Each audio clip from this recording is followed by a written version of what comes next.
शरीर की कमजोरी को दूर करने के लिए लोग तरह तरह की दवाइयां खा रहे हैं। कोई कुछ खा रहा है, अगर शारीरिक संबंध बनाने तो पुरुष क्या कर रहे हैं, कोई वायग्रा की टैबलेट ले लेता है, कोई तरह तरह की टैबलेट ले रहा है। तो इन सब से कैसे बचा जाओ। काले गोंद के साथ साथ एक प्रोडक्ट के बारे में और आपका बहुत फेमस है, एक्स प्लस गोल्ड। क्या बात। इसके बारे में थोड़ी सी अब आपसे बात करें, क्योंकि जो नए व्यूवर्स आज हमारे इस पॉडकास्ट को देख रहे हैं उन्हें भी पता लगे कि एक्स प्लस गोल्ड है क्या। शरीर की कमजोरी को दूर करने के लिए लोग तरह तरह की दवाइयां गोयल साहब खा रहे हैं। कोई कुछ खा रहा है, अगर शारीरिक संबंध बनाने तो पुरुष क्या कर रहे हैं, कोई वायग्रा की टैबलेट ले लेता है, कोई तरह तरह की टैबलेट ले रहा है। तो इन सब से कैसे बचा जाए, और जो एक्स प्लस गोल्ड है ये कितना कारगर साबित होता है शारीरिक कमजोरी को दूर करने में। देखो आमिर, पता है क्या है, आपने सवाल किया है, वाकई मैं देख रहा हूँ आपकी शक्ल की, आपने पूरा दिल से किया है ये सवाल, क्योंकि आप जनता की नब्ज समझते हो कि क्या लोगों की जो डिमांड आ रही है खुद की भी होती है ना। पूरा अपने दिल से ये सवाल किया है और मैं आपको इसके बारे में बताता हूँ। बिल्कुल, क्योंकि ये जो हमारा प्रोडक्ट है ये अपने आप में बादशाह है। अच्छा, क्योंकि इसको पाला गया है। मतलब मेरे को इतनी खुशी हुई, अभी थोड़े दिन पहले मैं ऑफिस में बैठा था अपने मोहाली में, एक लड़का मतलब एक बुजुर्ग आके बैठ गया जी। लड़का इसलिए कहा, अभी बताता हूँ क्यों। एक बुजुर्ग आके बैठ गया और मैं भी आया जी। और मैंने जब उसकी पर्ची देखी तो उसपे लिखा हुआ था मलेरकोटला। अच्छा, वो मेरे गांव से था। हाँ, तो मेरा शहर है मलेरकोटला, जी, अब जी, तो जी। जिला बन गया। हाँ, तो मुझे वो देख के कहता, गोयल साहब पहचानिया नहीं? हाँ, मैं कहा नहीं। कहता याद करो 1987 ਦੇ ਵਿੱਚ ਆਪਾਂ ਪੰਜਾਬ ਚ ਜਾਇਆ ਕਰਦੇ ਸੀ ਦੁਕਾਨਾਂ ਤੇ। मैं कहा भी ना। फिर मैं उसको बोला, मैंने कहा ये है कि अब तू बिल्कुल सफेद हो गया भाई, नहीं समझ में आता। हाँ, कहता गोयल साहब आप वैसे ही पड़े हो। हाँ, लगता है कहता सारा एक्स प्लस आप ही नहीं खा गया। मैं कहा नहीं, वो तो चलो मैं खाता ही हूँ डेली एक कैप्सूल, लेकिन मैं कहा तू मतलब समझ नहीं आया। फिर मैं तू पे आ गया ना, क्योंकि मुझे लगा ये तो मेरा कोई नजदीकी है। फिर आपसे मैं तू पे आया कि क्योंकि फिर कोई मुझे लगा कि ये मेरा कोई दोस्त अपना है। बिल्कुल। तो फिर उसने मुझे बताया, कहता जी मेरी गाड़ी के ऊपर आपने एक्स प्लस के स्टिकर लगा के 87 में जब मार्केट में लॉन्च किया था आपने। अच्छा। कहता तब मैं गाड़ी चलाता था आपकी और आप मालिक थे और मैं आपका ड्राइवर था। मैं कहा बोले हाँ। मतलब एकदम मतलब वो जो मतलब उस दिन मुझे ये प्राउड हुआ कि एक ऐसा गवाह भी अभी जिंदा है जिसको ये पता है कि 87 का प्रोडक्ट है। मतलब ये इतना पुराना प्रोडक्ट, हमने इतनी मेहनत करी हुई है इसके ऊपर, तो तब से ये चला आ रहा है। तो एक्स प्लस का सबसे जरूरी जो मैं बताना चाहता हूँ कि जो शुगर के पेशेंट हैं, जो हार्ट के पेशेंट हैं, या जिनके ऑपरेशन हो रखे हैं, या जिनके स्टंट पड़ रखे हैं, या जिनको आप बोलो कि घुटनों की प्रॉब्लम है या दमे की प्रॉब्लम है, ये सबके लिए गुरु है। अच्छा, एक्स प्लस गोल्ड कैप्सूल।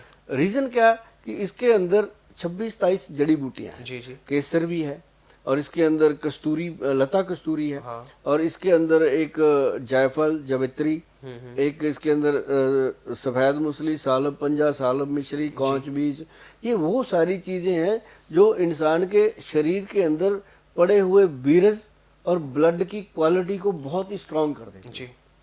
तो इसको खाना पड़ता है डेली। जिनको मैं देता हूँ उनको बोल देता हूँ कि इसको खाता रहे, 3-4 महीने तो लगातार खा। और इससे क्या होता है कि डे 1 से इसका रिजल्ट है। ये नहीं है कि आपको 3 महीने खाने के बाद रिजल्ट, पहले दिन से इंसान को रिजल्ट आता है। तो मतलब ये वो चीज है आमिर की, जिनके रिश्ते खराब हो गए थे, हस्बैंड वाइफ के रिश्ते खराब हो जाते हैं, जिनके इस तरह से प्रॉब्लम थी, जो कहते थे कि हमें तो जी 5-5 साल हो गए, 6-6 साल हो गए, हमने मतलब बिल्कुल भी कोई है ही नहीं, खत्म हो जाती, कोई मतलब कोई इच्छा तब होगी ना। मतलब आपके पास बंदूक पड़ी है, गोली है नहीं उसमें, तो बंदूक क्या करेगी? चलाने को मन तो तब करेगा ना उठा के जब उसमें कुछ होगा। तो इसलिए मतलब वो बंदे कहते हैं जी ऐसा हो गया। तो उसके अंदर फिर हमने उस बंदूक में गोली डाली, एक्स प्लस गोल्ड। तो ये मतलब अपने देश की रीढ़ की हड्डी है जी। और आप यकीन मानो कि हमारी कंपनी जो वैद्यवान है उसकी भी ये रीढ़ की हड्डी है, क्योंकि हमारा जो पेशेंट है, जो भी लोग इसको खा लेते हैं वो हमारी कंपनी के फैन हो जाते हैं। अच्छा। और उनको ये पता चल जाता है कि अगर गोयल साहब ने ये प्रोडक्ट इतने दिल से दिया है तो बाकी भी ठीक होंगे। तभी हमारा काला गोंद भी, हमारा ये त्रिफला भी, हमारे और भी प्रोडक्ट, हमारी शिलाजीत, बहुत सारे प्रोडक्ट हमारे जो लोग हैं वो दिल से अपनाते हैं। और यही एक बड़ा फायदा है कि बहुत सारे घर इसने बचाए हैं और बहुत सारे लोगों के रिश्ते इसने बचाए हैं। और मुझे इस बात की खुशी है कि ऐसे प्रोडक्ट हम दे पाए दुनिया में जो मतलब जिनकी बहुत ज़रूरत थी हमारी सोसाइटी को, खासकर वो 60 साल के लोग, वो 65 साल के लोग जिनको इन चीज़ों की बहुत ज़रूरत है। मैं तो जब मेरे पास वो आते हैं ना 60 साल के मियाँ बीबी, मैं तो उनको कहता हूँ ये एक्सप्लस गोल्ड की डब्बी लो। और ये 60 साल की एज के लोग भी इस्तेमाल करते हैं? 82 साल तक काम कर रहे हैं जी। 82 मैं कहता हूँ ये डब्बी लो, जो डॉक्टरों के घर भरने हैं ना, इसको खाओ और घूम के आओ 5-7 दिन। एक बार मैं कहा गए भी नहीं होंगे, अब तो आपके जमाने में तो हनीमून भी नहीं था, अभी चले जाओ बुजुर्गों के। कहते यार ठीक है, मतलब उनके दिमाग में जब मैं बात डालता हूँ ना, वो घर जाके बात जरूर करते हैं। ये एक मुझे खुशी होती है कि मैं वो मैसेज लोगों को दे सकता हूँ जो मैसेज लोगों को चाहिए, और स्ट्रांगली मैं ये मैसेज देता हूँ। हस्बैंड वाइफ को तो मैं खासकर बोलता हूँ, खासकर मैं बच्चों को बोलता हूँ कि अपने मम्मी पापा को बोला करो आई लव यू पापा, आई लव यू मम्मा, आपने मेरे लिए कितने दुख सहे होंगे, आज मैं इस काबिल हुआ। और कम से कम अपनी माता पिता अगर आपके पास जिंदा हैं तो बच्चों मेरी तरफ से आपको रिक्वेस्ट है कि अपने माता पिता के पैरों को तेल लगाया करो और उनसे बात किया करो और उनसे कुछ पूछा करो। जैसे जब रावण को राम जी ने मार गिराया था, तब उन्होंने कहा था लक्ष्मण जी को कि ये बहुत बड़ा विद्वान है, ये ऐसे ही नहीं, जाओ जाकर इससे कुछ ज्ञान की बात सीख के आओ। तो माता पिता के अगर पैरों को, फिर वो रावण के सर के पास जाके खड़ा हो गया था, रावण ने बोला ही नहीं। फिर आ गया लक्ष्मण वापस आके, उन्होंने राम जी को बोला कि वो तो अभी भी अकड़ा हुआ है, उसको तो आपने मार गिराया था, अकड़ इतनी है।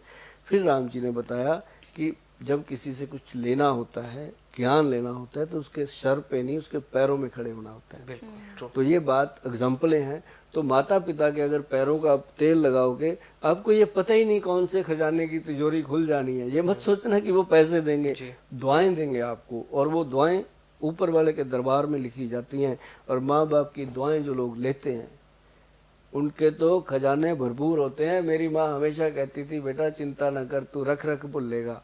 ते वही गल है कि मामा दियां दुआवां तो ये गल जिहड़ी आ ਇਹਦਾ बहुत ख्याल रखना चाहिए कि ये काला गूंद एक्सप्लस ये सब चलती रहेंगी चीजें, जिंदगियां चलती रहेंगी, लेकिन घर में आई लव यू का माहौल बनाओ। और माँ बाप जो बुजुर्ग होंगे आपस में बोल लिया करो कभी आई लव यू करके, तो पता चलेगा कि इसका क्या